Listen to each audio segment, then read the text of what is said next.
partager mon écran pour faire l'introduction rapide et puis je te laisserai te présenter. Sans problème.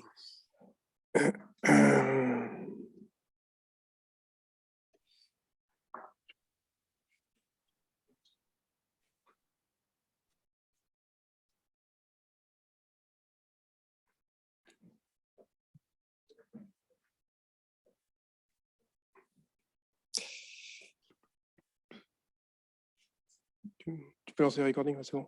Ok. Donc bonjour. Merci d'être venu. On essaie tranquillement de reprendre les habitudes du Performance User Group. Donc première session de la rentrée et on va commencer par une session web perf chez ManoMano. Donc comment ils ont géré la performance web de leur site avec Stéphane Biancotto. On va remercier le sponsor Datadog qui nous a hébergés ici et fourni l'apéro. On a une chaîne YouTube où on upload aussi les contenus enregistrés des sessions. Donc là, j'ai un QR code pour le faire parce que le lien YouTube, comme on n'a pas encore 100 abonnés, est un peu pourri. Donc on est à 92, j'ai checké ce matin, on est à 92. Donc si vous vous abonnez, on va peut-être arriver à 100. Et comme ça, on aura un lien un peu plus sympa. Vous pouvez nous suivre aussi sur Twitter, au Perfect Paris. Et puis, je vais laisser donc la main à Stéphane pour nous faire la présentation. Je reparlerai un petit peu après sur quelques mots sur Datadog, mais je pense que Stéphane veut aussi en parler. Voilà, c'est tout pour moi et je laisse la parole à Stéphane. Merci. Ok, je partage mon écran. Ok. Bon, donc déjà, merci de me laisser l'occasion de parler avec vous sur la web perf. Ça va être un petit exercice très sympa. J'espère que je pourrai vous donner quelques trucs intéressants qu'on a pu faire au fil du temps. Je ne vais pas me présenter tout de suite, dans les premiers slides, je me présente. Ok. Donc là, c'est le parcours qu'on a fait depuis que je suis arrivé chez ManoMano pour m'occuper de la perf. Donc, on va regarder comment on a mis en place la web perf avec une culture de la performance. Je vais parler des Web Vitals, mais si les gens qui sont là sont déjà des habitués de la web perf, c'est pas la peine que je revienne trop sur le sujet. Donc, il faut juste me le dire. Faut me le dire au moment où je me mettrai à en parler. Et dans ces cas-là, on passera directement à la suite. On va parler des outils.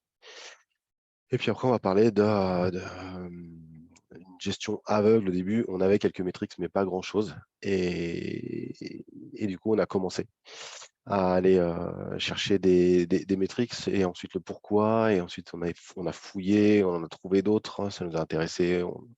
On en a sélectionné. Je vous expliquerai pourquoi on les a sélectionnés. Je vous expliquerai quelques métriques qu'on utilise régulièrement. Et puis après, on va rentrer un peu plus dans le sujet avec de plus en plus de métriques et comment on l'utilise et le résultat qu'on a avec eux. Et ensuite, le pourquoi maintenant on pense qu'on est à un niveau où on a une vision assez claire de ce qui se passe, qui est toujours optimisable et on peut toujours progresser, mais on s'en est pas trop mal sorti. Ok, du coup, pour les Web Vitals, vous voulez que je passe sur les slides et que je les explique ou c'est compris? Par contre, je ne vois pas super bien en petit. Donc, juste me dire si oui ou non je Je pense que parle. tu peux quand même t'attarder dessus, il n'y a pas de souci. D'accord, ok. Parce que, juste une petite question, là, dans les gens qui sont là, c'est plutôt de la perf en général ou de la web perf que vous faites? Alors, je vais faire un sondage web perf. 1, 2, oui, 3. Et la perf en général. Ouais, il y a la majorité de perf en général. D'accord, ok. Bon, pour ceux qui font de la web perf, désolé, je vais repasser sur les Web Vitals parce que c'est un point important de base, mais on essaiera de pas trop s'apesantir dessus. Ok, let's go. Ah, j'arrive pas à passer les écrans. Voilà, donc moi je m'appelle Stéphane Biancotto, je m'occupe de la performance chez Mano Mano, plateforme de marketplace de e-commerce. Voilà, mon job au quotidien, c'est d'aller chercher de la perf en allant voir ce qui se passe dans les sur les différentes pages.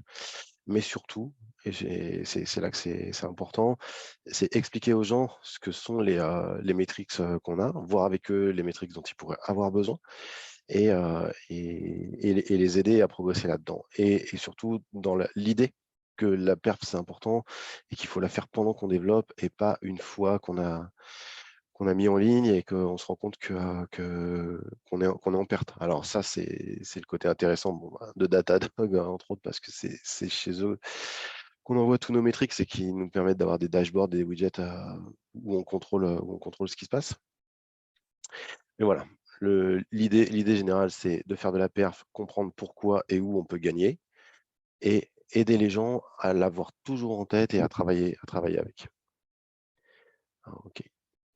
Donc Mano Mano, c'est donc un site avec des marchands, 4000, avec 16 millions de références. Donc côté perf, c'est important, hein. Il y a des problèmes de il y a des problèmes de bac, il y a des bases de données, il y a des liaisons.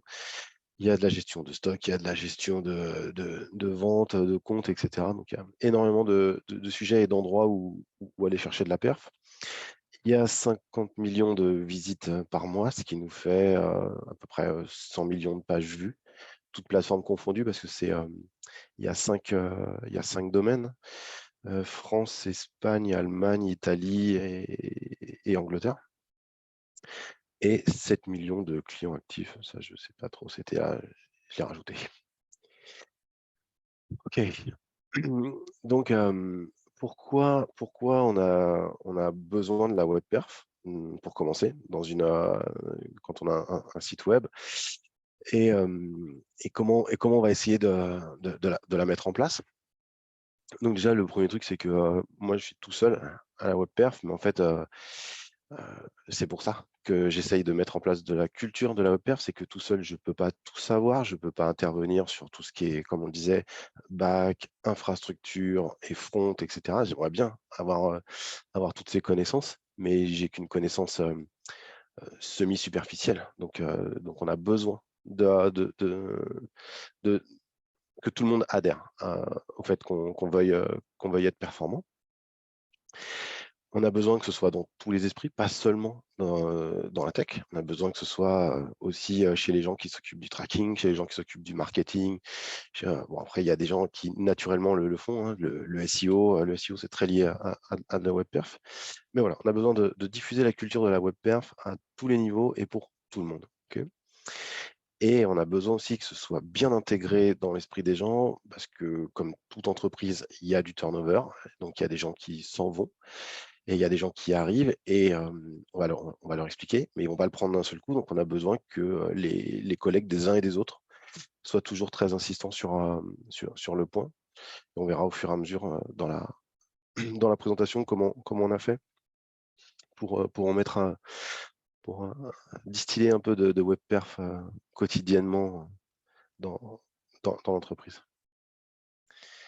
Ok, donc les Web Vitals, ça vient de Google et ça permet d'avoir des métriques ou des signaux, comme ils disent, qui sont importants pour l'expérience utilisateur. Voilà, ça, c'est la base. C'est la base de pourquoi les Web Vitals sont là. On peut discuter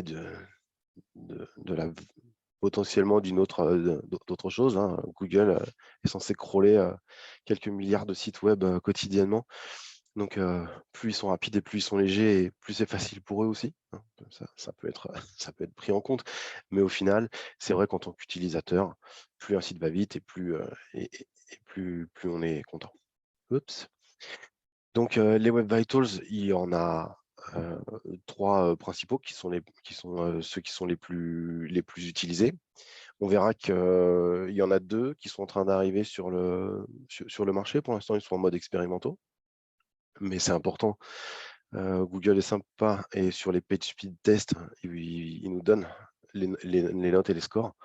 Autant commencer à s'en servir pour essayer de se situer et pas se faire surprendre au dernier moment quand ils diront que ça devient des signaux importants. Donc, on va commencer par le feed, le first input delay. C'est quand une page se construit, elle va aller chercher tous les fichiers dont elle a besoin, JavaScript, CSS, le DOM, etc. Et elle va se construire. Et pendant cette construction, elle va être occupée. Et comme le JS, c'est un seul thread, on peut pas paralléliser. Il y a des moments où la page elle va être occupée et à construire et elle ne pourra rien faire d'autre. Ce qui fait qu'à ce moment-là, l'utilisateur, euh, il aura potentiellement déjà vu la page. Sur ce graphique, c'est ce qu'on a dans le FCP, c'est le First Contentful Paint. Donc à partir de là, la page elle a commencé à afficher des choses, potentiellement des boutons. Et, là, l'utilisateur va vouloir cliquer, mais comme la page elle est en train de se construire, elle ne va pas répondre. Et ce temps entre le clic et la réponse effective, c'est ce qui est mesuré comme le first input delay. Clairement, plus la valeur est basse et meilleure la page est au niveau de l'expérience utilisateur. OK, pour celui-là, on reviendra dessus de toute façon. Le LCP, donc Largest Contentful Paint, c'est le temps d'affichage de l'élément le plus large sur la page. Très souvent, c'est des images, mais ça peut aussi être, du texte. Là, sur l'exemple qu'on voit, on voit que le LCP peut changer au fur et à mesure que la page se structure, parce qu'à chaque fois, ça va être l'élément le plus grand qui va être pris.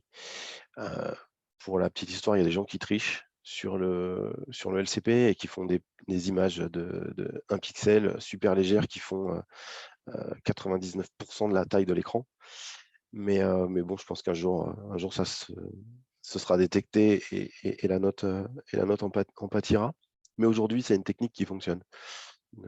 Toute image qui fait 100% de la taille de l'écran, ou tout élément qui fait 100% de la taille de l'écran n'est pas pris en compte par le LCP. Donc si vous faites une image qui fait 99%, qui est chargée en premier et qui ne pèse rien parce qu'elle fait 1 pixel de haut, ça sera pris en compte. Mais bon, le but du jeu, c'est pas spécialement de tricher. Le but du jeu, c'est d'avoir une bonne expérience pour l'utilisateur. Voilà, pour le LCP donc. Le CLS.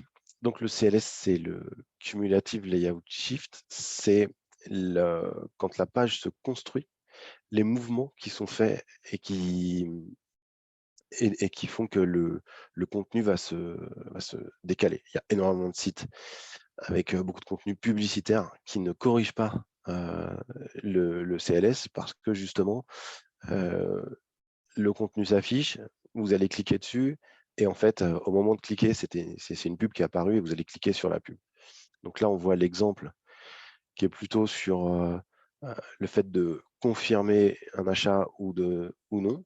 Et en fait, on voit bien que comme il y a un élément qui vient se positionner, ça déplace les boutons.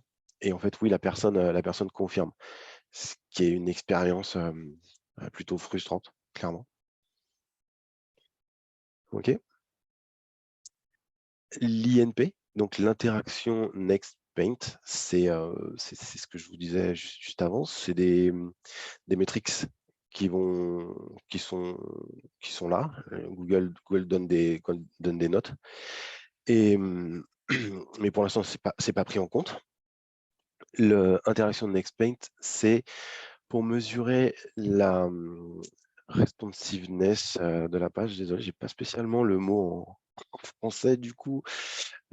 Voilà, c'est l'interactivité, la vitesse d'interaction de la page. Donc on voit sur ce petit exemple qu'on a un accordion et on en a un où au clic, on attend quelque chose pour avoir un mouvement et un affichage. Et de l'autre côté, ça s'affiche directement. On va le revoir vite fait. Voilà. Encore une fois,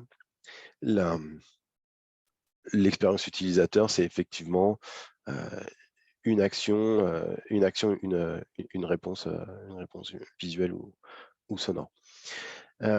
L'INP, ça va beaucoup avec le feed, sauf que le feed, c'est uniquement, comme c'est dit dans le nom, c'est le first input. Donc, c'est seulement la première action. C'est sur ce qui se passe entre le moment où la page est en train de se construire et elle montre des choses auxquelles on peut normalement accéder et en fait on ne peut pas parce qu'il y a des choses derrière. Et l'INP, ce sera sur les temps de réponse de la page au global. OK. Et enfin, le time to first byte qui va passer dans les Web Vitals, même si honnêtement, aujourd'hui, c'est quelque chose qu'on a l'habitude de surveiller. C'est le temps de réponse pour récupérer le premier byte une fois qu'une personne clique sur un lien pour changer de page, par exemple. Ça va faire un appel vers le serveur, il va y avoir toute la communication, le handshake, etc. Et puis le serveur va faire le travail de construire la page ou pas, ça dépend si vous avez du CDN ou du cache, etc. En tout cas, cette métrique va être prise en compte un jour. Et de toute façon, elle est vraiment très, très importante dans la web perf, notamment sur le LCP qu'on a vu juste avant. Dans le LCP, compte évidemment le temps de construction et de renvoi de la page par le serveur. Donc, si on veut gagner du temps sur son LCP, un moyen très simple, c'est de gagner du temps sur son time to first byte. Après, il y a plein de méthodes pour le faire. On pourra en discuter après si vous voulez. Donc voilà, là, on a fait le tour des Web Vitals. Hein, donc pour ceux qui savaient déjà, voilà, ceux qui ne savaient pas, si vous avez des questions, n'hésitez pas. On peut discuter pendant que je parle, hein, parce que sinon, si je dois parler tout seul une demi-heure ou 40 minutes, je risque de m'ennuyer un peu. En plus, je ne vous vois pas super bien en petit sur le côté. Donc, n'hésitez pas. Si pendant que je dis quelque chose, vous avez envie d'intervenir, vous avez envie de poser une question ou de dire que je me suis trompé, parce que ça m'arrive aussi. Il n'y a pas de problème et on peut débattre un petit peu pendant qu'on explique. Ok. Pas de questions, pas d'intervention. Il y a une petite question de Borémy. Attends 2 secondes, je me déplace. Ouais, bah merci pour la description des Web Vitals, parce que je les connaissais de nom, mais je n'étais pas rentré dans le détail. Il y en a certaines que j'avais déjà vues et tout. Et en fait, je me posais juste la question, moi qui ne suis pas très web, tu nous as dit que c'était Google qui posait les trucs. Là, Ouais. on parlait SEO, c'est surtout Google. Là, on voit que c'est Chrome. Finalement, Google a la main mise sur tout ce truc-là. Enfin, ils sont vraiment leaders devant ou Ils c'était déjà ils sont vraiment leaders et on verra là dans toute la présentation que clairement ils sont leaders et ils vont le rester. Là-dessus, c'est pratiquement sans appel. Ok, d'accord. Merci.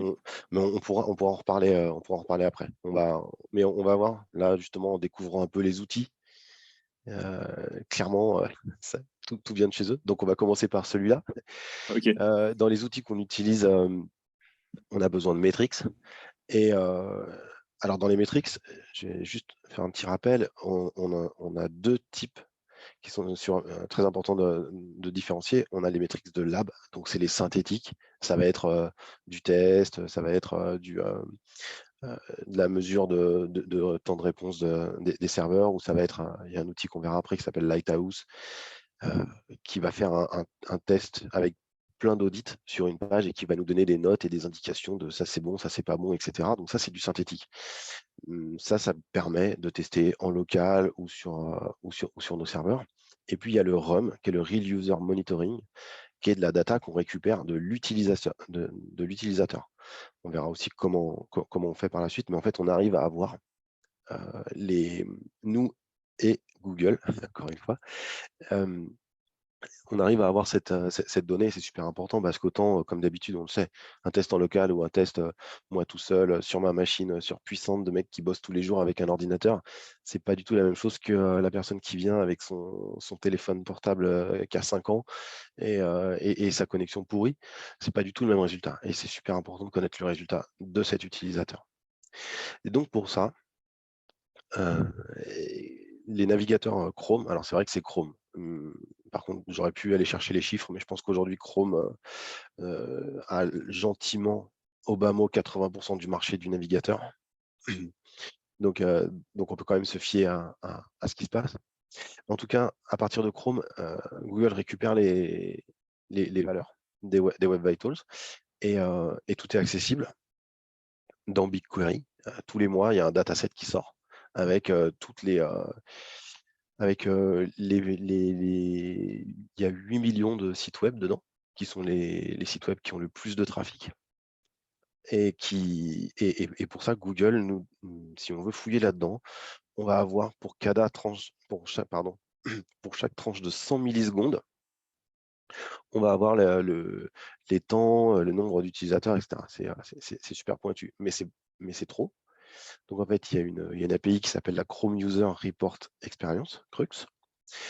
Et en fait, quand on appelle cette API, en résultat, on va recevoir les Web Vitals avec à chaque fois la densité par tranche. Ah oui, parce que j'ai oublié un petit truc, c'est que chaque Web Vitals qu'on a vu a une définition de ce qui est bon et de ce qui est moyen et de ce qui n'est pas bon. Par exemple, sur le LCP, si vous avez un temps entre 0 et 2 secondes et demie, c'est bon. Si vous avez un temps entre 2 secondes et demie et 4 secondes, c'est à améliorer. Et si vous avez un temps supérieur à 4 secondes, c'est pas bon. Ce qui est plutôt vrai. Si vous mettez 4 secondes pour afficher l'élément le plus gros, le plus large de votre page web, ce qui sera en général votre image de cover, etc., ça donne une impression de pas fini, et 4 secondes, c'est un peu long. Ça veut dire que tout le reste a mis 4 secondes pour en arriver là. Le truc donc avec cette API, c'est que ça nous permet de récupérer très vite les valeurs des Web Vitals de base. Et aussi, petit détail, c'est que comme elle ne donne que ces valeurs-là, elle est super rapide, cette API-là. Il y a une petite question? Oui, une bien question. sûr. Bonjour, ma question c'était si on n'est pas dans les 8 millions de sites, est-ce que cette API a un intérêt pour nous ou pas du tout? Non. Mais il y a une autre manière de récupérer les valeurs. D'accord, très bien, merci.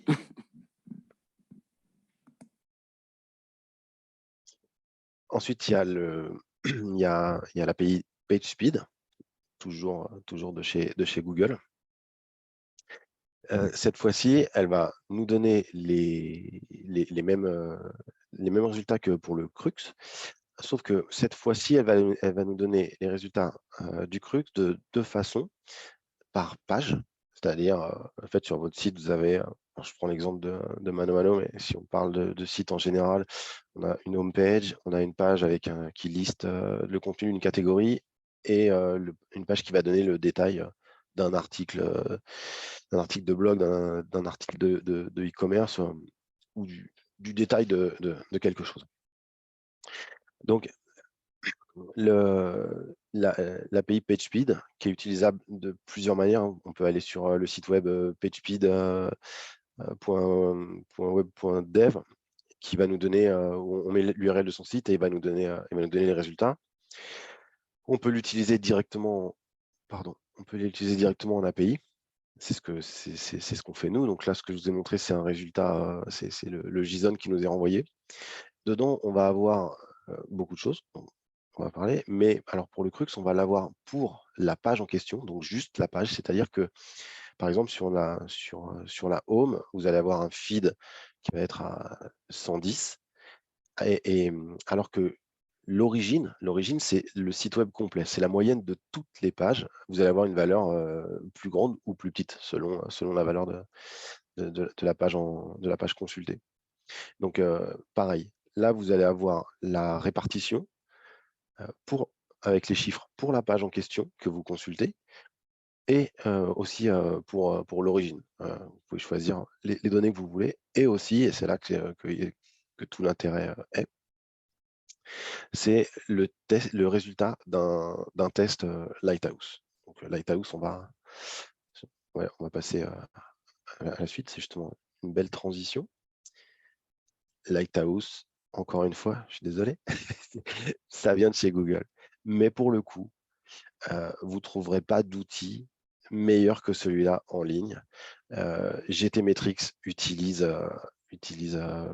PageSpeed, SpeedCurve utilise PageSpeed, c'est des services en ligne qui sont ou payants ou gratuits. Pingdom utilise ça. WebPageTest est basé sur Lighthouse. En fait, tout le monde utilise Lighthouse. J'ai jamais entendu parler d'un autre outil aussi complet. Il y a des petits outils. Il y a SiteSpeed, mais qui utilise aussi Lighthouse, mais qui utilise aussi beaucoup d'autres outils, mais pour avoir d'autres types de valeurs. Mais le travail de base, les gens qui font le meilleur type d'audit, c'est Google. Après, c'est un outil qui est open source. Tout le monde peut aller, lire le code et le modifier à souhait. On verra que c'est possible et que c'est super intéressant. Voilà, ça répond à la question. Désolé, c'est Google World, un petit peu. Et bien sûr, on utilise Datadog. Alors, moi, au niveau de la WebPerf, je l'utilise j'utilise pas au maximum de ses capacités. Je l'utilise pour envoyer des métriques, avoir des widgets pour avoir un suivi dans le temps. Et potentiellement, enfin pas potentiellement, c'est clairement, à partir du moment où on commence à placer quelques budgets performance, c'est-à-dire qu'on dit je veux pas que, je veux être prévenu si les pages produits de mon site, le DOM size augmente au-dessus de 1500 éléments. Je veux le savoir parce que voilà, on se donne des budgets, que ce soit des temps, que ce soit des poids, que ce soit des valeurs, et on peut utiliser tout le système de monitoring et d'alerting de Datadog. Après, je pense qu'il y a un intérêt à discuter après de tout ce que peut faire Datadog. C'est un très bel outil. On est content de l'utiliser. OK. Donc voilà, là, je vous ai posé un peu les bases, hein, les Web Vitals, les quelques outils qu'on utilise. On n'a pas besoin de grand-chose au final pour faire de la web perf. Après, bien sûr, on utilise aussi la DevTools. On peut utiliser celle de Firefox, elle marche aussi. Mais par défaut, on utilise celle de Chrome. Et voilà, on fait de la web perf avec pas grand-chose. Donc moi, quand je suis arrivé chez ManoMano il y a 1 an et 2-3 mois, il y avait quelques outils. Il y avait un web page test qui tournait dans son coin et qui donnait des web vitals. Mais au final, c'était justement très synthétique. Donc des tests faits en interne en essayant de simuler quelques devices. Et puis, il n'y avait pas de culture. Il n'y avait pas de culture de la perf. En fait, il y avait très peu de personnes qui savaient où étaient ces métriques et qui, en plus, peu de personnes les utilisaient et savaient vraiment d'où ça venait et pourquoi. Donc, on a commencé à mettre les choses en place. La première chose qu'on a fait et qui nous a servi sur deux points. En France, vous avez le Journal du Net, un site web qui existe depuis les années 2000, 2002, 2003, quelque chose comme ça. Et sur le Journal du Net, il y a un classement des sites web de e-commerce ou d'administration ou en général, etc. Donc nous, on s'est basé sur celui du e-commerce, notamment parce que ManoMano est dedans. Et ça nous permet de nous situer par rapport aux autres sites de e-commerce et marketplace. L'intérêt, pardon, je vais couper le son une demi-seconde. Je ne sais pas où c'est. Voilà, pour ne pas vous tousser dans les oreilles. Donc là, on a utilisé le Crux, l'API de Crux, parce qu'on avait besoin que de 3 valeurs. On avait besoin de notre feed, de notre LCP et de notre CLS sur l'origine, sur le site dans sa globalité. Et sur le site du Journal du Net, l'explication de comment est fait le calcul, elle est donnée. Donc, il y a une pondération. Le feed à 35%, le LCP 55% et le CLS 10%. Donc, on a refait le calcul, vu qu'ils prennent eux-mêmes les données qui viennent du Crux. on a reconstruit la manière de calculer, et la différence, c'est que eux font un calcul et donnent ils donnent un résultat mensuel. Et nous, pour motiver un peu tout le monde et puis pour avoir une vision, pour savoir si pendant le mois, on allait dans la bonne direction ou pas, on le sort quotidiennement. On l'a diffusé en interne. Tout le monde, enfin tout le monde, il est diffusé sur énormément de canaux internes, donc les gens savent que on essaye de gagner des places au classement du journal de net mois après mois. Ça joue sur un levier humain très simple, hein, de la compétition, mine de rien, même si on n'est pas super intéressé, on est quand même à l'écoute du fait que l'entreprise gagne des places ou non. Et on a pu jouer avec quelques métriques. Donc ça a été notre premier pas dans la web perf à mon arrivée.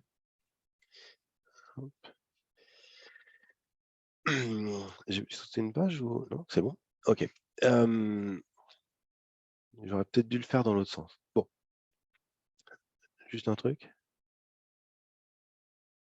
Ah, j'ai perdu j'ai peut-être une page. Ouais, c'est pas grave, on va s'en sortir. Ce que je vous ai montré tout à l'heure avec l'API PageSpeed qui va chercher des résultats. Je vais revenir dessus. Voilà, comme on le voit ici, on a les résultats pour, là c'est 57, parce que c'est une capture d'écran qui date un petit peu, qui date de septembre 2021. Voilà. Mais maintenant, il y en a 60. Mais chaque audit va venir avec sa description, etc., mais surtout un score et des valeurs. Donc là, par exemple, ça nous dit que le interactive, donc c'est le time to interactive, c'est une des nombreuses valeurs qu'on utilise en WebPerf. C'est le moment où votre page a terminé de se charger et ne fait rien depuis 5 secondes. Là, à ce moment-là, on dit que c'est bon, la page, elle est bien et elle est full interactive. Et là, on se rend compte que nous, on met 17 secondes dans ce cas précis. Alors, je pense que c'est sur mobile, hein, donc là, j'ai fermé le truc de l'environnement, mais voilà. Oui, il y a aussi ça. PageSpeed peut vous faire un test desktop ou un test mobile. Donc, on a 57 audits qui vont nous donner chacun score et value, et pour certains, plus de données. Il y en a quelques-uns dont on parlera après. Et au milieu de tout ça, si on lit bien le JSON qui est renvoyé par, au final, Lighthouse, parce que c'est PageSpeed, mais qui utilise Lighthouse en tâche de fond, on va avoir des relevant audits qui sont, par exemple, pour votre total blocking time. Le total blocking time, c'est justement le temps complet, le temps total où la page ne peut rien faire parce qu'elle est bloquée, que ce soit en train de télécharger une ressource importante type JS ou CSS, ou en train de faire un calcul ou de se construire. Et là, par exemple, Lighthouse va nous dire, pour ton total blocking time, tu vas avoir 9 audits qui vont t'aider à comprendre d'où viennent où est-ce que tu peux aller chercher de la perf. Parce que sinon, OK, j'ai un total blocking time, c'est très bien, mais comment je fais pour l'améliorer? Et ben là, justement, les audits qui vont être importants, ça va être les long tasks. Donc les long tasks, c'est toutes les tâches dans le navigateur qui vont prendre plus de 50 millisecondes. Les third-party summaries, ça c'est la liste des scripts en third-party qu'on charge. Third-party facade, c'est une manière de les charger. Le boot-up time, c'est le temps de mise en place. Main thread, c'est justement ce qu'on disait. C'est le temps que la page travaille pour se construire. DOM size, c'est le nombre d'éléments dans le DOM. C'est super important, ça paraît tout bête, mais quand la page se construit, plus il y a d'éléments de DOM, plus le navigateur va être obligé de venir et de passer par-dessus pour voir s'il doit lui remettre un CSS, s'il doit attacher un événement JS. C'est pour ça qu'on dit que dans le blocking time, on a les temps de chargement des CSS et des JavaScript, parce que tant qu'il n'a pas ça, le navigateur ne peut pas passer à l'étape suivante où il va commencer et en fait il va revenir dessus et on va perdre beaucoup de temps. Et c'est là qu'on va perdre de la perf. Pareil pour le duplicated JavaScript. Si on a plusieurs fois les mêmes librairies, lui, il ne le sait pas. Donc, il faut qu'il lise tout pour essayer de comprendre ce qui se passe et essayer de le coller aux différents éléments dans la page. Le legacy qui est du code ancien et qui n'est pas performant de base. Et le viewport. Bon, après, là, je vous les ai décrits parce qu'on les a devant les yeux. Donc un point intéressant dans le JSON qu'on va récupérer depuis ce test, depuis cette API PageSpeed, qui est en fait un Lighthouse, ça va être de savoir comment on va construire ensuite notre dashboard en se disant, OK, j'ai envie de contrôler mon total blocking time, et ben, je vais aller récupérer toutes ces valeurs dans mes audits. Je vais récupérer les scores, les numeric values ou autres valeurs données par le résultat, et je vais les mettre en widget, et du coup, je vais pouvoir avoir un aperçu de ce qui se passe. C'est ce qu'on a fait. C'est ce qu'on a fait ici. Donc voilà, là, on a un graphe qui va récupérer ce qu'on vient de voir, hein, le main thread. Donc là, on mesure le main thread par type de page. Là, on n'a que 4 parce que c'était au début. On a le nombre de long tasks. Donc, super important. Les long tasks, on a vu que ça jouait sur notre feed. Donc, en fait, là, ça joue sur le total blocking time, mais aussi, on sait que plus on a de long tasks et plus on a de chances d'avoir un mauvais feed. But du jeu, trouver les long tasks et les découper, voir pourquoi elles sont longues. Ça, on reviendra dessus après. Après, les dashboards, je les ai faits justement avec toutes ces valeurs, hein, donc le total blocking time, avec les third-party summary, avec les temps de réponse du serveur et le duplicated JavaScript. Donc ça, c'est super intéressant. On voit l'évolution dans le temps, on voit si on régresse, etc. Du coup, là, deuxième pas depuis qu'on est en train de faire de la perf, on a nos Web Vitals, c'est super. On a une position sur un ranking national, c'est super intéressant. Et puis là, on commence à rentrer dans le vif du sujet en disant, bon, ben voilà, nos Web Vitals, c'est ça, mais pourquoi? Comme on sait que notre LCP et notre feed sont dépendants du total blocking time, le feed pour les long tasks et le main thread, par exemple, et notre LCP sur les temps de réponse du serveur, sur le poids de ce qui est chargé, parce que le LCP, ce qui se passe, c'est que c'est le dernier élément visuel. Donc avant, il a fallu télécharger tout le JavaScript, tout le CSS, tout le code, construire la page, et à partir de là, voir que dans la page, on avait une grosse image, et que c'est ça qu'allait être notre LCP. Plus toute la partie d'avant va vite, plus notre LCP est bon. Donc voilà, les relevant values, merci à Lighthouse de nous expliquer les valeurs de certaines métriques et de les découper. Et nous, on va récupérer les données et on va se construire des dashboards pour avoir un détail vachement plus pointu. C'est aussi très bien pour les équipes. Si on veut voir quelque chose presque avant que ça arrive, on va détecter que le main thread, il est en train d'augmenter sur un certain type de page. Ah oui, parce que j'ai oublié de vous dire un truc super important, désolé. Les Web Vitals donnés par Google, c'est une moyenne sur 28 jours glissants. Donc en fait, vous ne voyez pas tout de suite le dérapage. Donc c'est intéressant d'avoir de la donnée. Ici, on parle de données lab. Lighthouse et PageSpeed, c'est des tests synthétiques. Ça mesure un truc à un instant T avec une simulation de device. Mais au moins, avec ça, on peut voir que certaines pages vont avoir un glissement. On peut aller voir les équipes, on peut leur dire qu'est-ce qui s'est passé depuis tel jour. Regarde, on a un truc comme ça. Là. On va regarder dans les commits et dans les déploiements. Et potentiellement, on va pouvoir revenir en arrière et rattraper le coup avant de pourrir notre moyenne sur le Web Vitals. Ça va? C'est clair pour tout le monde? Très bien, je pense. OK. Comme je ne vous vois pas, il faut me dire si quelqu'un s'endort. Autre valeur qu'on a été chercher, le speed index. Donc le speed index, c'est le moment où la page est visuellement terminée. Ça ne veut pas dire qu'elle est interactive. C'est pour ça qu'il y a un time to interactive qui est tout le temps supérieur, mais de beaucoup, au speed index. Et c'est là qu'il faut commencer à jouer un peu sur la manière de faire ces pages. Parce que avoir un speed index avoir un très bon speed index, c'est super. Mais derrière, il faut que la page elle réagisse. Parce que finalement, c'est là qu'on va perdre. C'est pour ça que ces Web Vitals sont assez bien foutus. C'est que ça va jouer sur plusieurs choses en même temps. Il faut avoir une bonne moyenne dans les notes. Aujourd'hui, nous, on a un très bon FCP. Donc, notre premier contenu arrive très vite. Et potentiellement, c'est un problème sur certaines pages qui vont mettre un peu plus de temps à se construire. Parce que, comme elles se construisent visuellement très vite, les gens ont tendance à cliquer et on se rend compte qu'à la rigueur, il vaudrait mieux attendre plus longtemps la construction de la page pour qu'au moins le feed soit bon. Mais si on fait ça, on va ralentir notre LCP. Donc, il faut trouver la moyenne. Donc, dans les métriques qu'on suit, on suit aussi le speed index et le time to interactive pour essayer de voir un peu justement comment on se situe dans cette moyenne.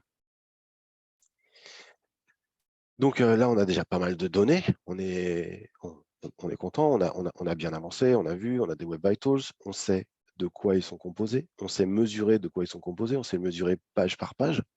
Donc là, on commence à plutôt bien comprendre ce qui se passe. Et on découvre des nouveaux, pas vraiment des outils, hein, c'est des API existantes dans les navigateurs et dans le code. Et on a la User Timing API. Donnez-moi une seconde, je vais fermer la fenêtre.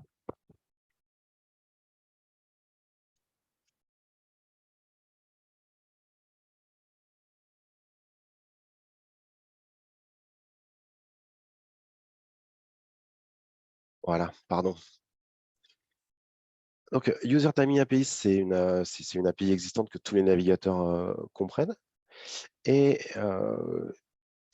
elle est super intéressante parce que donc là, on va passer dessus rapidement et on reviendra dessus après. Nous, on utilise Next.js, parce qu'on utilise React, et elle est nativement intégrée dedans. Donc, quand on s'est rendu compte de ça, on a commencé à utiliser ces valeurs.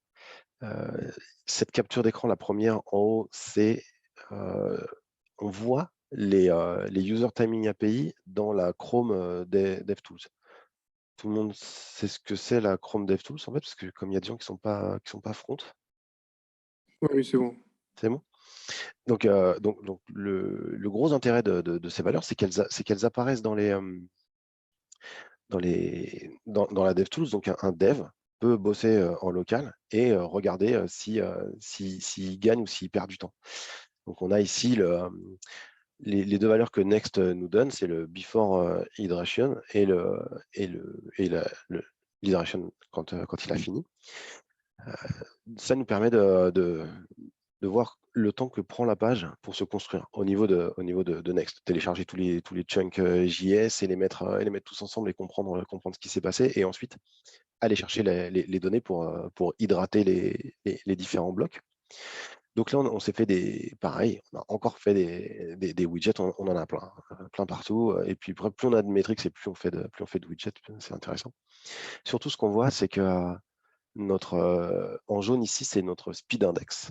Donc là, on est sur notre page catégorie, et on a le before hydratation qui est ici en bleu foncé, l'hydratation qui est en bleu clair, et on a mis le speed index. Donc on a monté des dashboards comme ça, des widgets comme ça par page, et c'est devenu super intéressant encore une fois, parce qu'on a vu que le speed index était clairement dépendant de ce qui se passait. Mais surtout, ce qu'on s'est dit, c'est qu'est-ce qui se passe dans tout cet espace blanc.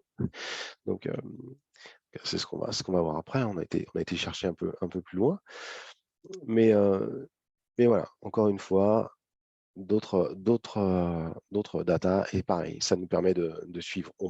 Maintenant, on peut suivre nos Web Vitals, on peut suivre pourquoi et comment ils sont faits, et on peut suivre les temps de construction de la page, les temps d'hydratation, et encore une fois, on peut voir s'il y a des glissements. Et on fait ça à chaque fois pour minimum 3 types de pages qui sont la home, catégorie et product.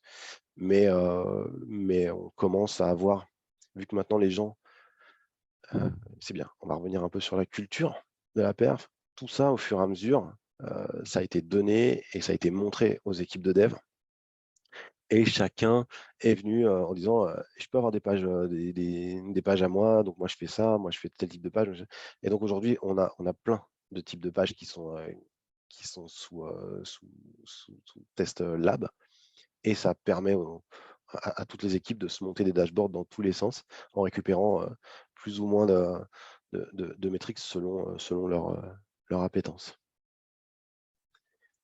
Pas de questions? Non? Ok. On a vu tout à l'heure, dans l'un des premiers résultats JSON que je vous ai montré, qu'on avait la distribution. La distribution, c'est la répartition en pourcentage.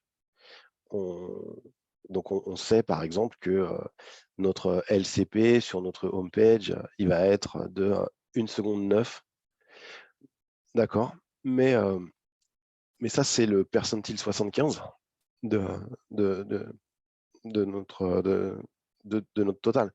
Donc, nous, ce qu'on a fait pour visualiser un petit peu ce qui se passait et pour se donner quelques objectifs, on a monté des dashboards où on a les valeurs par page et par Web Vitals. Donc, on sait que sur notre page produit, on est à 80% de CLS qui est dans la bonne valeur. Alors, le CLS n'a pas d'unité. Le CLS, ça va être de 0 à 0,1, c'est bien. De 0,1, je crois que c'est 0,1 à 0,25. De 0,1 à 0,25, c'est pas bien. Et au-dessus de 0,25, c'est pas bien du tout. Donc, on connaît notre répartition. Après, c'est très difficile de jouer sur la répartition. Par contre, ça nous donne des indications. C'est que on va regarder surtout si la partie du très mauvais augmente.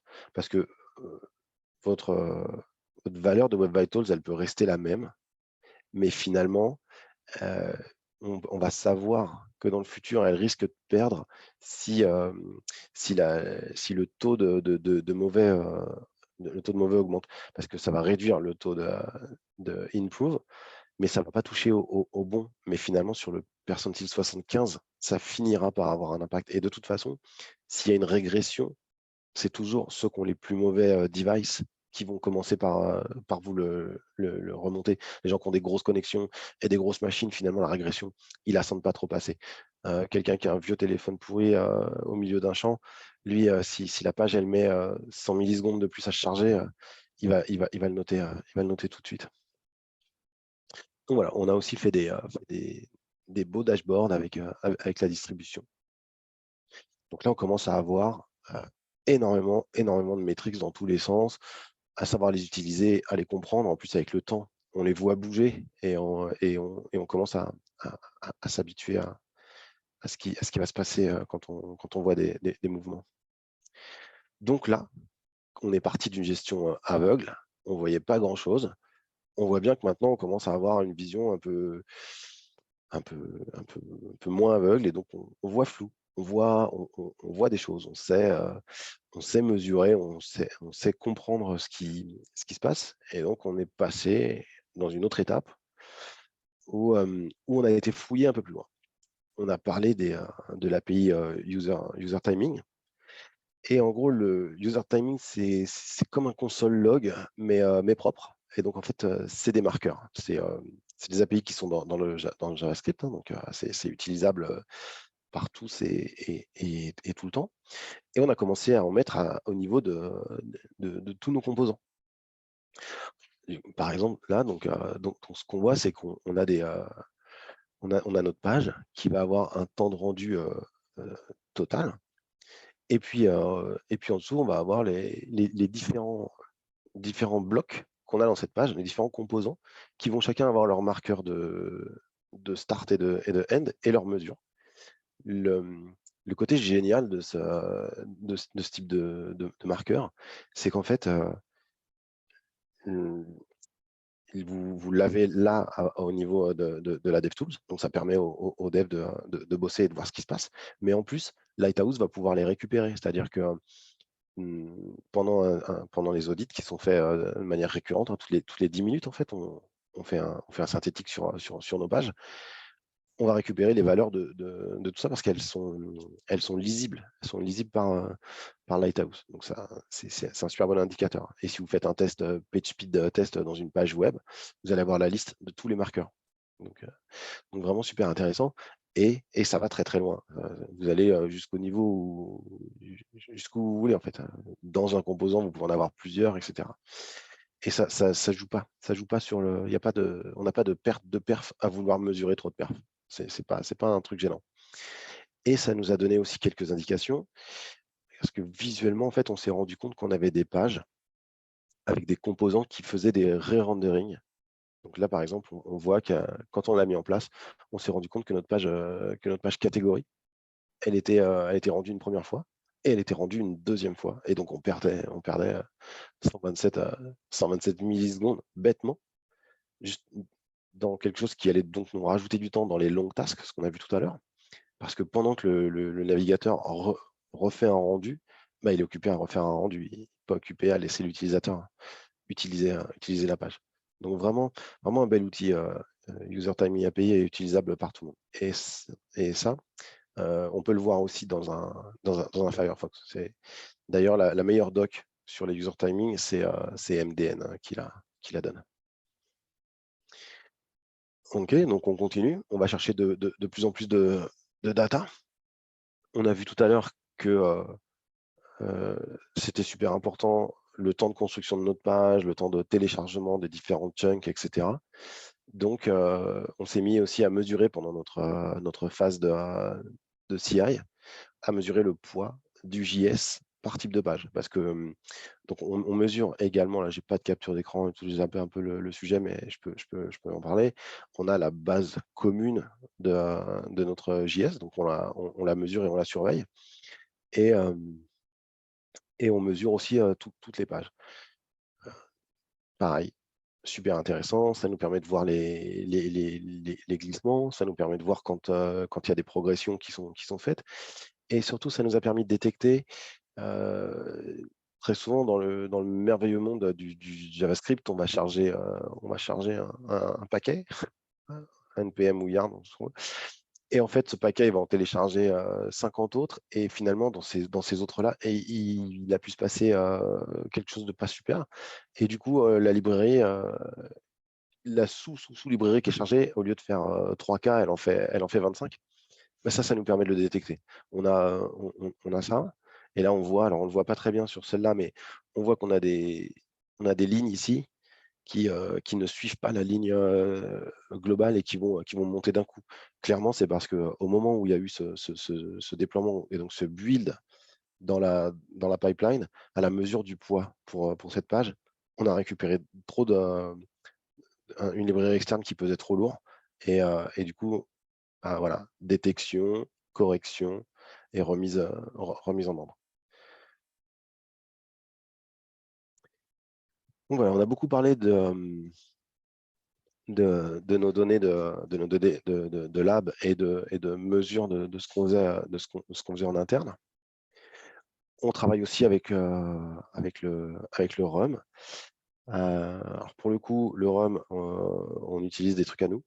Je sais que Datadog fait du RUM, mais je crois que pour le volume qu'on a chez nous, hein, de 100 millions de pages vues par mois, c'est un peu prohibitif. Mais je pense que c'est une question de volume et d'arrangement.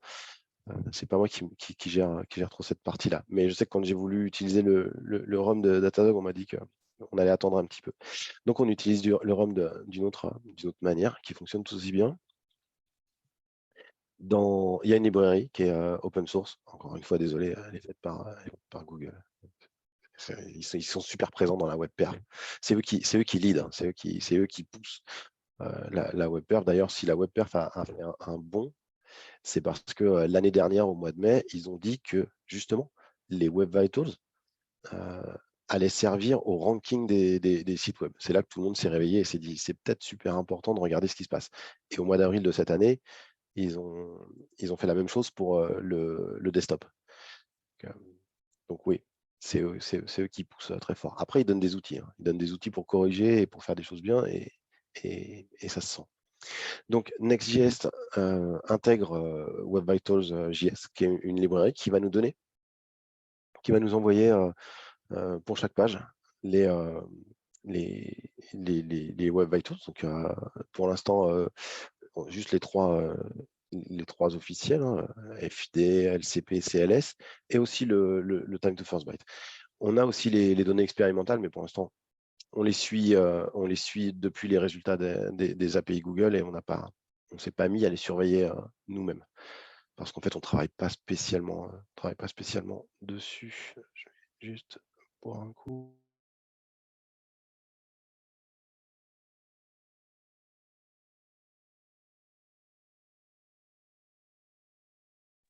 Ouais, je parle beaucoup et tout seul. Donc, on va suivre avec les Web Vitals JS, on va suivre nos Web Vitals, mais cette fois-ci, pardon, cette fois-ci en temps réel. On a vu, les Web Vitals que nous donne Google, c'est 28 jours en moyenne. La distribution, c'est 28 jours en moyenne, même si ça change. Hein. Toutes les demi-journées, en fait, c'est recalculé. Mais c'est pas c'est pas un très bon indicateur. Là, on a vraiment un indicateur en temps réel. Là, quand il y a une vraie boulette qui est faite, on le voit directement dans les graphes. Et on peut aller directement voir les gens, justement, de la page concernée. Parce que du coup, là, on les a pour tous les types de pages du site. Et on va directement voir l'équipe et on leur demande de regarder ce qui s'est passé dans le dernier déploiement ou dans le déploiement où on voit une régression.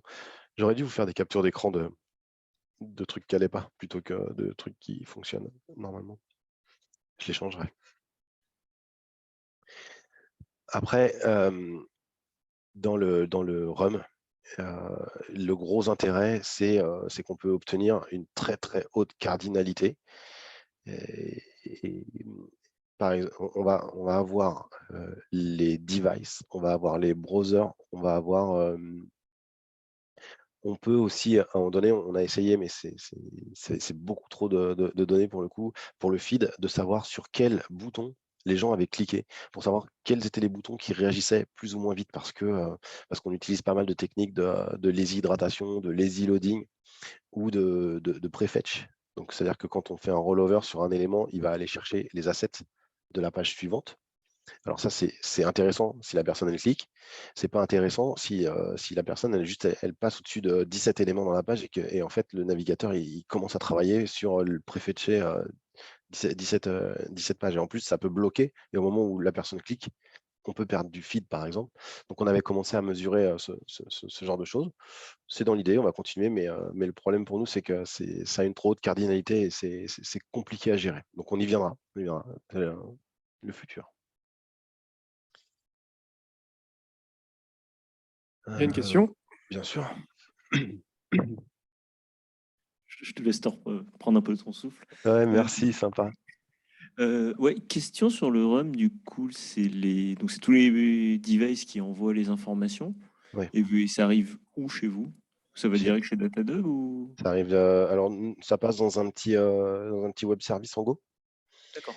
Et qui traite et justement qui fait le tri de ce qu'on veut et ce qu'on veut pas. Et puis surtout, il est capable de reconnaître, par exemple, on a une partie pro chez ManoMano, donc on a ManoMano et ManoMano Pro, et c'est pas la même URL. Donc en fait, juste avec ça, ça nous permet de faire une détection et de nous donner des valeurs avec le tag B2B et B2C. Ouais. Et puis qu'est-ce qu'on filtre aussi? Oui, on filtre les pages avec des regex sur les URL. Parce que la librairie Web Vitals, on ne lui demande pas de nous envoyer la page. Ça, c'est notre petit web service derrière qui le fait. Après c'est faisable aussi. Hein. C'est une librairie, c'est toujours pareil. C'est modifiable. Donc, tu peux avoir la lib et rajouter et enlever des données comme tu veux. Le truc qui est bien avec cette lib, c'est qu'elle va te l'envoyer vers en type beacon. Donc, quand elle a fini de faire le calcul, elle va faire son fetch et toi, tu récupères où tu veux. Mais clairement, on passe par un web service là pour les traiter et puis pour faire de la communication avec notre Datadog en serveur to serveur, sans mettre toutes nos infos dans la page. Oui, voilà, c'était ma question, donc parfait, merci. Cool.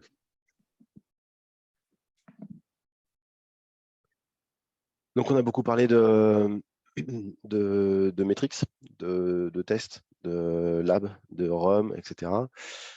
Au fil du temps, comme je le dis, je suis tout seul. Je suis tout seul et il y a 500 personnes dans la partie tech de Mano Mano. Donc, on a motivé les gens en donnant un classement national. Il y a pas mal de monde c'est piqué au jeu. On a les résultats quotidiens pour ceux qui veulent les voir.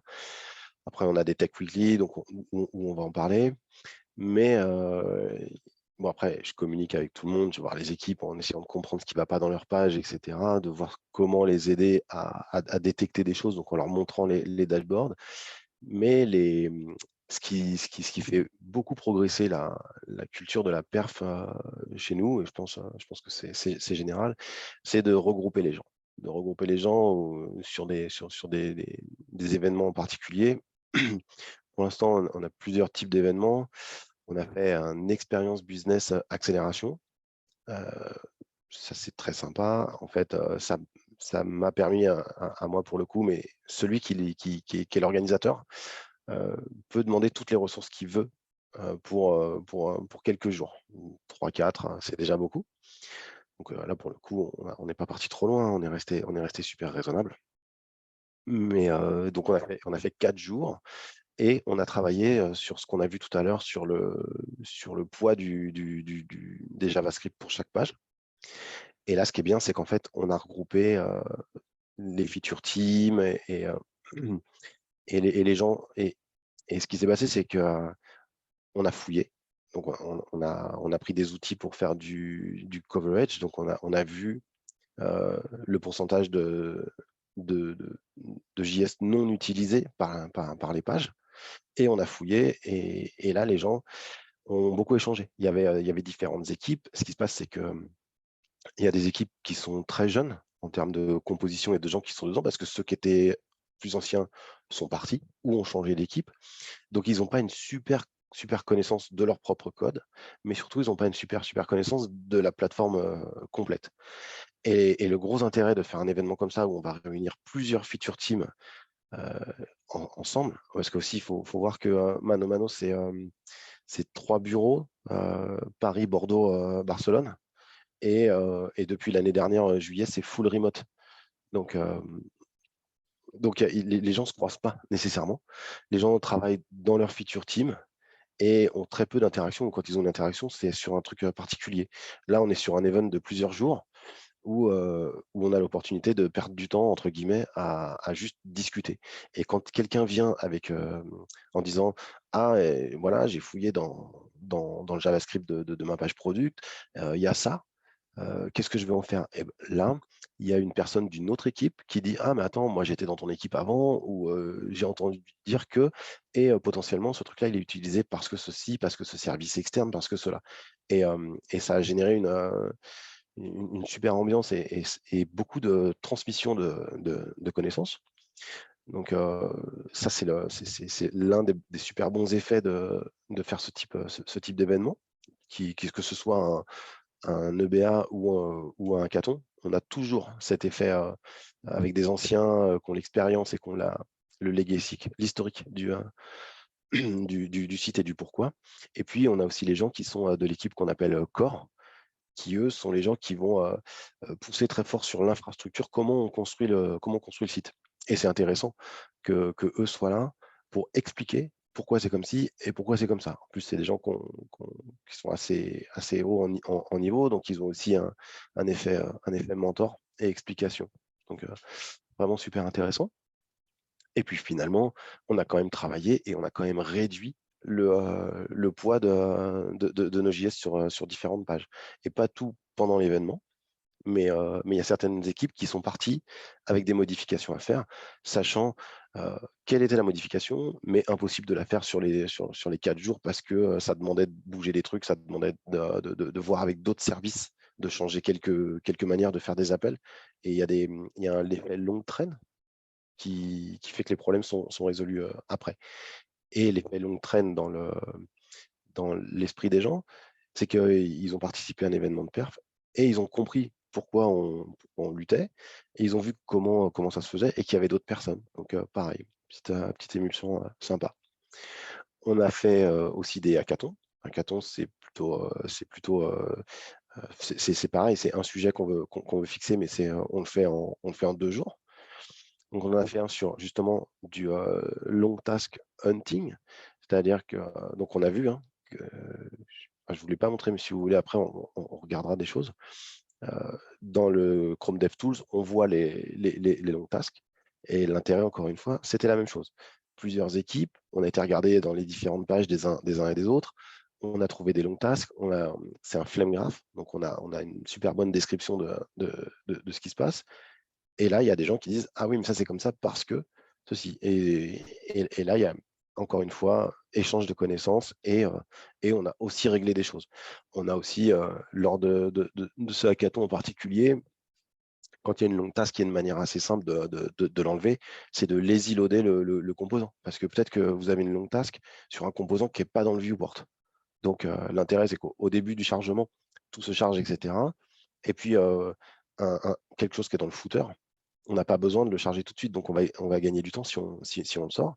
Donc là, il y a eu, il y a eu des explications sur comment fonctionne le lazy loading dans Next et en SSR, parce qu'on génère nos pages server-side pour des impératifs de SEO. Et donc voilà, il y a des gens qui ont découvert, alors qu'on n'était pas en train de faire ça, on était en train de regarder comment gérer et casser les longs tasks. Il y a des gens qui ont découvert le lazy loading et la lazy hydratation, et maintenant, ils utilisent ça un peu en permanence, naturellement. Et ça, c'était un bon gain. Et ça fait, encore une fois, augmenter la culture de la perf. On en a fait un autre dont je vais vous parler juste après, donc je vais passer rapidement dessus sur des custom plugins et des custom audits avec Lighthouse. Super intéressant. On l'a fait la semaine dernière, c'était cool. Et on fait des cadence calls. Cadence call pour la partie front. On réunit toutes les équipes une demi-heure toutes les 2 semaines, et chaque équipe dit ce qu'elle a fait et qui correspond à de la perf. On ne leur demande pas de nous dire tout ce qu'ils ont fait parce que c'est leur problème, entre guillemets, mais tout ce qu'ils ont fait et les points de perf qu'ils ont réglés pendant qu'ils faisaient autre chose. Du coup, ça maintient un esprit de la perf. C'est important de le faire quotidiennement dans son travail et pas de se réveiller 4 mois après et d'aller essayer de corriger des choses pour regagner du temps. Il y a une question. Bien sûr. Oui, bonsoir. Essentiellement, ces choses se mesurent en prod, évidemment. Mais comment vous faites quelle stratégie avoir lorsqu'on fait des modifs? Vous pouvez les tester sur des environnements de staging et au niveau du développement, voilà. Quelle est cette stratégie en fait? Alors, pour l'instant, on ne l'a pas. On la connaît. On peut utiliser du lab Lighthouse sur du staging. Mais en fait, tu vas avoir un résultat à un instant T qui ne va pas correspondre à grand-chose, en fait, parce que tu n'as pas la charge de la prod, tu es dans un environnement tout seul, tu vas faire un test lab, c'est comme si tu le faisais en local. Et parce que le Lighthouse, par exemple, tu l'as en local, tu vas dans ton DevTools, tu dis Lighthouse, tu fais ton tir, il va te donner ton rapport. Et alors déjà, Lighthouse, il y a un point sur lequel il n'est pas super cool, c'est que d'un tir à l'autre, les valeurs vont changer, mais elles peuvent changer assez lourdement. C'est pour ça que nous, on fait des tirs toutes les 10 minutes sur la prod, parce que ça nous aplatit nos graphes. Parce que sinon, en fait, tu peux je vais dire ça, c'est pas vrai, mais tu peux passer du simple au 1,5 avec Lighthouse sur un tir.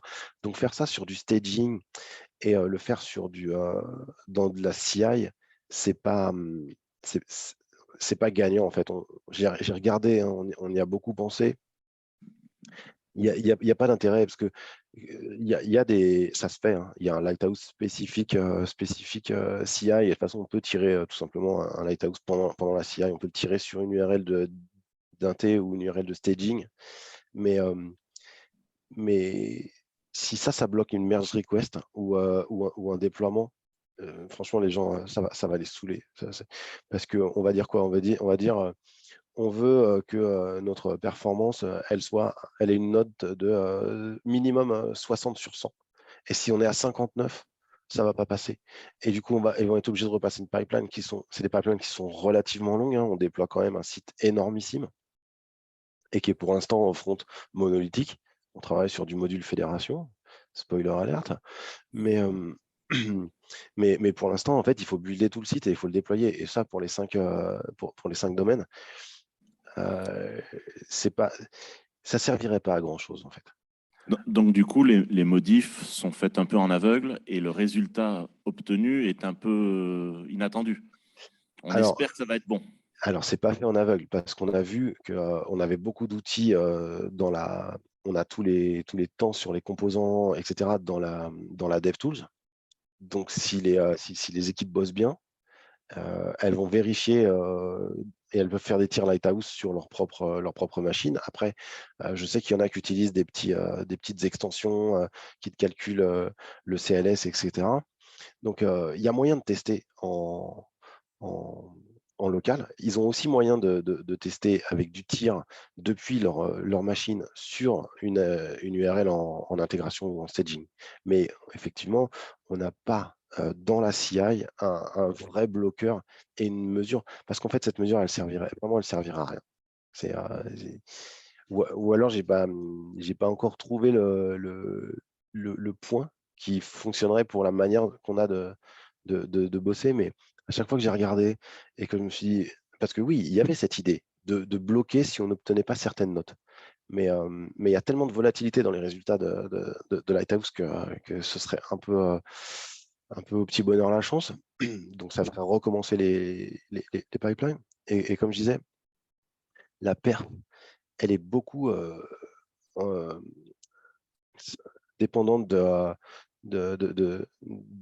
l'infrastructure complète. De toute façon, on le voit, hein, nos courbes sur les Web Vitals qui sont de Real User Monitoring, on voit très bien les jours, les nuits et les week-ends, hein. On voit quand il y a moins de charges sur la plateforme et quand il y a plus de charges sur la plateforme. Parce que clairement, le before hydratation qu'on a vu tout à l'heure, comme il est dépendant de la construction de tous les chunks JS qui a été découpé en plein de petits morceaux, tant qu'il les a pas tous, il se construit pas. Et donc, il se construit. Et ça, si la plateforme elle est en forme et qu'elle envoie rapidement, on va le baisser. Et sinon, on va le monter. Si on va sur notre plateforme de staging, ce truc-là, il va être au top parce que sur staging, on a 5 personnes et encore les jours où tout le monde va décider de regarder staging. Donc, c'est pas tant que c'est au petit bonheur à la chance, c'est qu'il y a des moyens de regarder en local et il n'y a pas de moyen de tester correctement avant d'envoyer. Donc oui, il faut envoyer. Après, heureusement qu'on a mis en place plein de métriques qui testent toutes les 10 minutes. Et effectivement, il y a des moments où on voit des gros dérapages. Et l'intérêt, c'est justement d'utiliser du monitoring sur du budget et de dire, par exemple, si mon before hydratation sur les pages catégories, il est supérieur à 1 seconde, alors il y a une alerte. Et dans ces cas-là, il y a une alerte, il y a une équipe qui se dit, tiens, il se passe quelque chose, c'est pas cool, qui va regarder, qui regarde les dernières merge requests et déploiements qui sont passés, et on intervient, on corrige, et voilà. Mais je suis d'accord, on n'a pas de prévention aujourd'hui. Ça viendra peut-être. J'ai répondu à la question. Oui, je crois que c'est bon. Merci. Ok, donc voilà, on a vu plein de choses et maintenant on est passé de aveugle à flou à on voit bien. On voit bien et maintenant on va passer à vraiment on va voir très très bien. On a vu qu'on utilisait Lighthouse, on a vu qu'il était open source et juste avant j'ai spoilé en disant que dernièrement, la semaine dernière, on a fait un hackathon. Alors cette fois-ci, c'était un hackathon un peu particulier. On n'a pas essayé de régler un problème global. Enfin, on n'a pas essayé de régler un problème qu'on avait. On a joué avec un tool qu'on a construit enfin, qu'on a construit, qu'on a mis en place, un peu construit, un peu mis en place. Et ce qu'on voulait, en fait, c'était que toutes les feature teams le découvrent. Donc, on a fait un hackathon avec un sujet qui est un sujet d'actualité, c'est la sustainabilité. Et puis, ça permettait aux équipes de découvrir l'outil. Donc, alors, notre outil, son petit nom de code interne, c'est Castelet. C'est un petit jeu de mots. Un Castelet, c'est un théâtre de marionnettes. Pour ceux qui ont un certain âge, Guignol, tout ça. Et en fait, c'est un petit clin d'œil au fait que les devs de Lighthouse, Lighthouse, le nom, rien que le nom lui-même, c'est un endroit où vivent des Muppet Show, les Fraggle Rock, les Muppet Show anglais. Et dans le code même de Lighthouse, il y a énormément de références aux Fraggle Rock qui sont des Muppet Show. J'espère que tout le monde a déjà entendu parler des Muppet Show. Sinon, c'est des marionnettes qui étaient très connues dans les années 70-80, mais qui continuent d'être connues aujourd'hui. Kermit la grenouille, etc. Et, donc voilà. Et dans le code de Lighthouse, vous verrez plein de références à ça. Et dans tout l'univers de Lighthouse, il y a aussi un autre outil qui s'appelle Puppeteer, qui est donc le marionnettiste, qui va vous permettre de jouer du Chrome Browser et de faire du scénario et de passer de page en page, etc. Et donc, ce truc s'appelle Puppeteer. Donc, on est parti sur ce petit clin d'œil et on a monté un outil qu'on appelle Castelet. Et on l'appelle Castelet et il est construit avec des modules. Donc, on en a un qui s'appelle George, l'autre qui s'appelle Clifford. Et George, c'est notre Lighthouse. Clifford, c'est le parseur. On verra pourquoi. Donc, ouais, j'aurais pu rester sur bref. Donc, on a fait ce hackathon. Il y avait les équipes, il y avait les feature teams, les devs, etc. On leur a expliqué Lighthouse, pourquoi, comment ça fonctionnait. Et la grosse puissance de Lighthouse, c'est donc qu'il est open source. Donc, on peut lire le code et il fonctionne super bien. C'est d'ailleurs pour ça que je pense que tout le monde, tous les services SaaS de WebPerf l'utilisent derrière. Et on leur a montré ce que c'était que les geysers et les audits. En fait, c'est la manière dont Lighthouse va récupérer les données depuis la dev tools, ou depuis directement le DOM, va les travailler, va les passer dans des audits pour donner des scores et des valeurs qu'on envoie ensuite vers Datadog. Donc là, on a vu qu'on avait une super vision, mais on a une vision en utilisant un outil qui fait exactement la même chose pour toutes les pages qu'on regarde. C'est-à-dire que on va regarder une page produit, on va voir le DOM size, le poids du truc, le JavaScript inutilisé, le temps du main thread, nanana, super. Mais on a la même chose pour la page catégorie, on a la même chose pour la home page, on a la même chose pour toutes les pages. Tout ça, c'est bien. Les valeurs, on les a. On a compris comment les utiliser, comment les comprendre et voir ce qu'allait se passer. Essayer de deviner ce qu'allait se passer ou être alerté quand on n'avait pas bien deviné. Et là, l'intérêt, en fait, c'est qu'on va pouvoir faire nos propres plugins et nos propres audits. Notamment, on a vu que le DOM size, c'était important. D'accord. Dans Lighthouse, ce qui manque, c'est les nœuds vides. Donc, nous, on s'est fait un petit audit particulier, vu que le truc nous donne le moyen de travailler sur le DOM qu'il a récupéré pendant son test. Et on a été chercher les nœuds vides. Donc, maintenant, on a un audit à nous qui nous dit, voilà, dans ta page product, tu as tant de nœuds vides, parce que c'est des nœuds où il y a des informations de livraison, là, il n'y en avait pas, donc on n'en a pas mis, donc on a gardé le nœud vide au lieu de virer le nœud complet, etc. Donc ça nous permet de contrôler ce genre de choses. C'est pour ça que là, on dit qu'on est dans une période de high vision, c'est qu'on voit vraiment bien ce qui se passe dans nos pages et on pousse très fort. Parce que la home page, par exemple, on a un carrousel avec une grande image, donc on va mesurer spécifiquement le poids de cette grande image. Dans nos pages catégories, on a un système de filtre sur le côté. On va mesurer les temps de JS et de construction de ce bloc en particulier. Et ce qu'on a fait pendant ce hackathon, c'est qu'on a fait découvrir ça aux équipes, parce que c'est eux qui savent ce qu'ils ont envie de mesurer dans leur page. Moi, je connais à peu près toutes les pages du site, j'ai lu un peu tout le code de tout le monde, etc. Mais finalement, comme on disait tout à l'heure, je peux pas tout savoir. Et donc, ça m'intéresse qu'eux prennent en main les choses. Donc, ils ont découvert l'outil et pour que tout le monde découvre bien et sans favoriser personne, on s'est fait un petit plugin de calcul éco-index. Donc,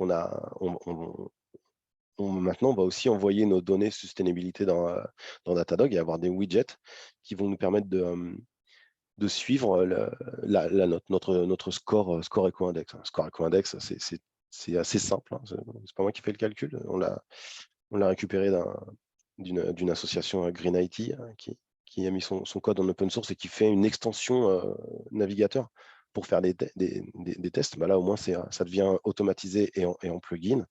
Un éco-index, c'est la taille du DOM multipliée par le nombre de requêtes, pardon, et le poids de la page. Et en faisant ça, les gens sont repartis et j'espère qu'ils vont revenir dans quelques temps avec leurs propres audits et leurs propres plugins pour leur page, parce que maintenant, le but du jeu, c'est que tout le monde peut aller modifier l'outil et peut rajouter un plugin spécifique pour la page catégorie, un plugin spécifique pour la homepage, un plugin spécifique pour Tal. Et aussi, on n'est pas obligé de faire des plugins entiers, parce que le problème du plugin entier, c'est qu'il a besoin d'être externe et d'être téléchargé en NPM, etc. On peut faire simplement des audits qui sont pour vous expliquer rapidement, Lighthouse et sa manière de fonctionner, il y a ce qu'on appelle les gatherers, qui sont les traitements qui vont être faits. Et l'audit, ça va être juste un travail et un calcul. Donc, sur ce plugin de Green IT, on a fait un plugin pour découvrir les plugins, puis après, on a fait une partie avec vraiment un truc particulier. Mais sinon, l'audit, on aurait pu le faire directement dans l'audit. Le gatherer, on n'en a pas fait sur la version de l'éco-index. On avait juste à utiliser des artefacts qui sont pré-générés par Lighthouse, la taille du DOM, le nombre de requêtes et le poids de la page. Ça, il l'a déjà. Donc, nous, ce qu'on a fait, c'est qu'on a récupéré ces 3 artefacts, on a fait notre calcul et on a envoyé le calcul vers Datadog. Donc, maintenant, on va pouvoir suivre au fil du temps notre note éco-index sur toutes nos pages. Et voilà, je crois que j'ai fini. Oui, et j'ai même pas fait de dernier slide de remerciements. Et ben, merci de m'avoir écouté tout ce temps. Oui, merci Stéphane. Et je vous laisse l'écran. Merci. Alors, est-ce qu'on a des questions? Hop, juste une seconde. Oui. Oui, une question plutôt sur l'aspect managérial. Et comment vous motivez vos équipes à améliorer les perfs? J'ai bien compris que vous mettez à leur disposition des outils. Après, il y a des événements comme Hackathon. Mais est-ce qu'ils ont dans leur roadmap, par exemple, des projets comme améliorer les perfs? Ou est-ce que c'est les product managers qui le décident? Est-ce que c'est les équipes elles-mêmes? Comment vous faites ça? Alors, je pense que c'est les managers. Je ne sais pas jusqu'à quel point j'ai le droit de parler de l'organisation. Bah, ça va, c'est pas un truc de fou. Il y a par trimestre dans la boîte des priorités. Donc, un trimestre, machin, ça va être telle chose ou telle chose. Moi, je sais que j'ai eu la perf dans le top 3 des priorités. Donc, dans ces cas-là, on a plus de poids sur l'organisation du quarter suivant.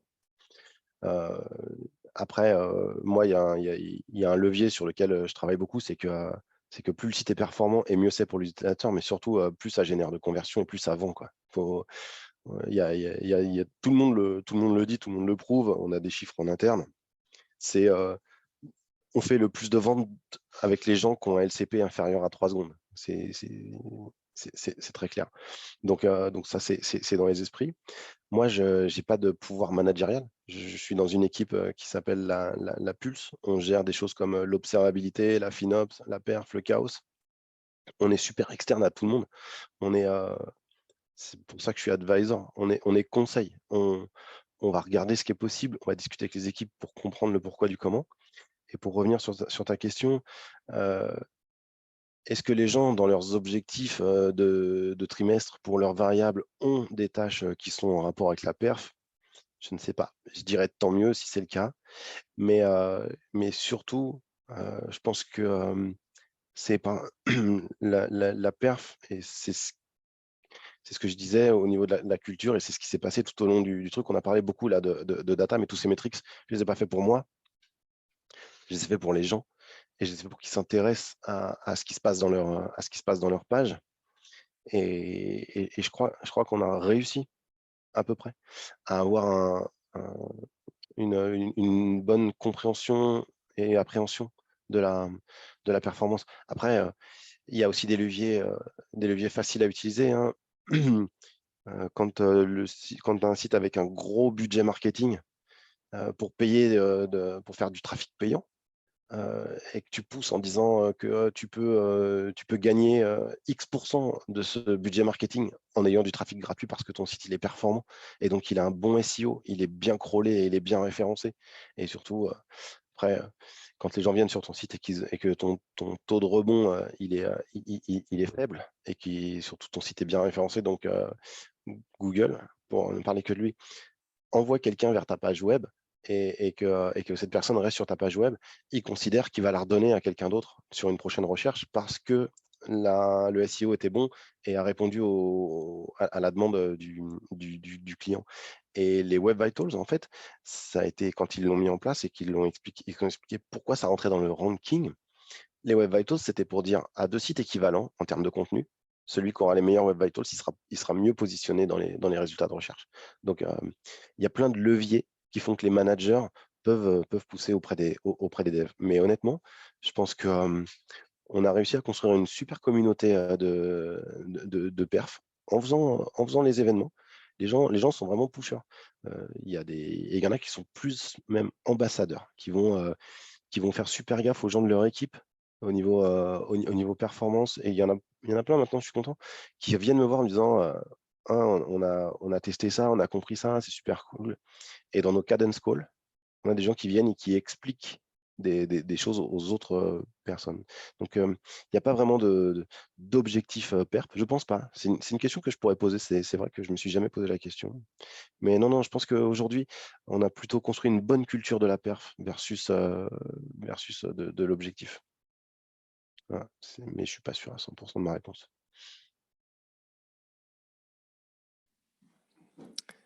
Merci. D'autres questions?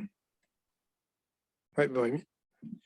Une question d'Orga, tu as parlé des feature teams. Ouais. Comment vous êtes découpé? Enfin, pareil, tu peux me dire que c'est secret. Non, secret c'est pas industrie. secret, mais surtout, en plus, je peux te le dire parce que ce que je vais te dire aujourd'hui, ce ne sera pas valable dans 15 jours. Ok. Bon, moi, c'est Euh, l'histoire qui m'intéresse. Est-ce que c'est par page et du coup chacun a ses petites teams locales ou... alors, c'est par page. Il y a des feature teams, hein. Il y a la feature team card on funnel, il y a la feature team product page, il y a la feature team. Après, il y a des noms qui correspondent plus à grand chose parce que ça, il y a des changements de nom très souvent. Il y a des changements d'équipe. S'il y a un EM qui s'en va ou si jamais des fois il y a beaucoup de travail à faire sur un type de page, et puis finalement après il n'y a plus de travail, il n'y a plus besoin d'une feature team. Donc les gens sont répartis et il y a beaucoup il y a beaucoup de changements. Mais en gros, le gros du truc, c'est par page. Ouais. D'accord, ok. Et du coup, c'était un peu l'autre question que j'avais, c'est que tu as des métriques de WebPerf.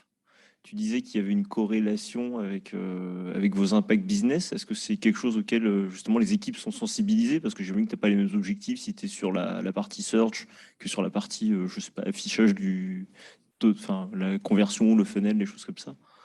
Est-ce qu'ils ont des métriques un peu métiers qui sont corrélées à ça, qui leur permettent de voir si ça fonctionne ou pas? Alors je l'ai fait avec Google Analytics, en envoyant juste en utilisant le LCP. Je suis pas rentré dans le détail, mais en envoyant les LCP, donc Google Analytics, j'ai pu faire l'association valeur du LCP, panier terminé Ouais. et panier abandonné, et aussi quantité de produits dans le panier. Et ouais, après, ça, c'est des trucs que je montre en interne, effectivement. D'accord, ok. Très bien. Merci. Et ce que je disais juste avant, on voit clairement que c'est entre 0 et 3 secondes que tout se joue.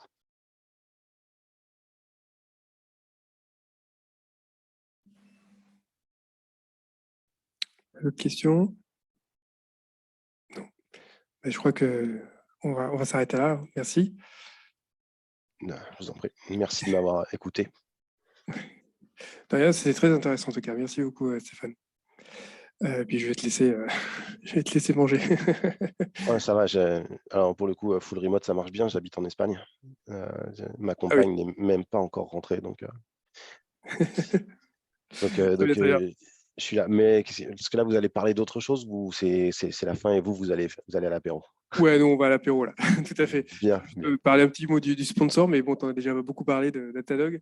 Donc effectivement, Datadog, il fait beaucoup de métriques comme on a pu le voir, mais il y a aussi plein d'autres choses sur la partie APM, donc Application Performance Management ou Monitoring, Distributed Tracing, la partie logs aussi, on a du Continuous Profiling, le monitoring d'infrastructure, etc. Donc voilà, donc si vous ne connaissez pas Datadog, je vous conseille de regarder. Et puis si vous êtes aussi intéressé par ça, par l'observabilité en général, on recrute aussi. Donc voilà, vous pouvez nous contacter. Merci encore Stéphane, et puis bonne soirée. C'est à tous. Au revoir.